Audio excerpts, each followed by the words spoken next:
నేను జీడిపప్పులు కొంచెం, ఎండు కొబ్బరి ముక్కలు కొంచెం ఫ్రై చేసుకుంటున్నాను మసాలా ప్రిపేర్ చేసుకోవడానికి. ఇవన్నీ వేగాక ఒక ప్లేట్లోకి తీసుకోవాలి.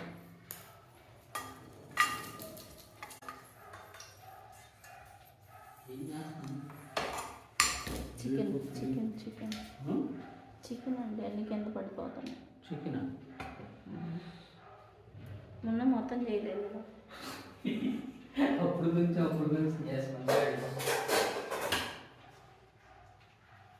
ఏం కావాలి? సాల్ట్, కారం.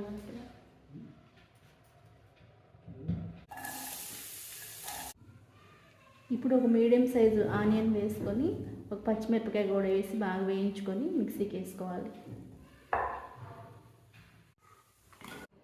మరో 2 స్పూన్ల ఆయిల్ వేసుకొని ఒక యాలక్కాయ, ఒక బిర్యానీ ఆకు, 2 మిరియాలు, ఒక లవంగం, కొంచెం చెక్క వేసుకొని వేయించుకోవాలి. అవి వేగాక కడిగి పెట్టుకున్న చికెన్ వేసుకోవాలి. ఇందులోనే కొంచెం సాల్ట్, ఒక 1/2 స్పూన్ పసుపు, అల్లం వెల్లుల్లి పేస్ట్ వేసి బాగా కలుపుకోవాలి. ఇలాగే 2 నిమిషాల పాటు ఫ్రై చేసుకోవాలి. ఈ మిక్సీ జార్లోనే 3 టమాటాలు వేసుకోవాలి. వేసి మెత్తగా గ్రైండ్ చేసుకోవాలి. 2 స్పూన్లు ధనియాల పొడి, 2 పచ్చిమిరపకాయలు వేసి కలుపుకోవాలి. మూత పెట్టుకొని ఉడికించుకోవాలి.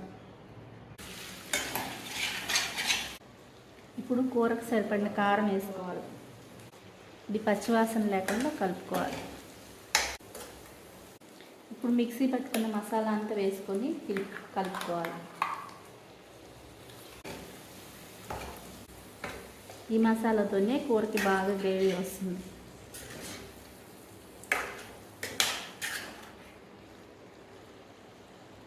మళ్ళీ ఒకసారి మూత పెట్టుకొని ఉడికించుకోవాలి. ఇప్పుడు వేడి నీళ్ళు పోసుకోవాలి. 1 కప్పు వరకు ఉంటాయి. బాగా మరగేసుకొని పోసుకోవాలి. ఇదంతా కలిపి మూత పెట్టి ఉడికించుకోవాలి.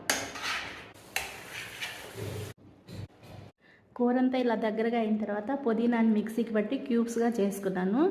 అవి కూడా 2 వేసుకుంటున్నాను. ఈ పుదీనా ఫ్లేవరు గ్రేవీకి చాలా బాగుంటుంది.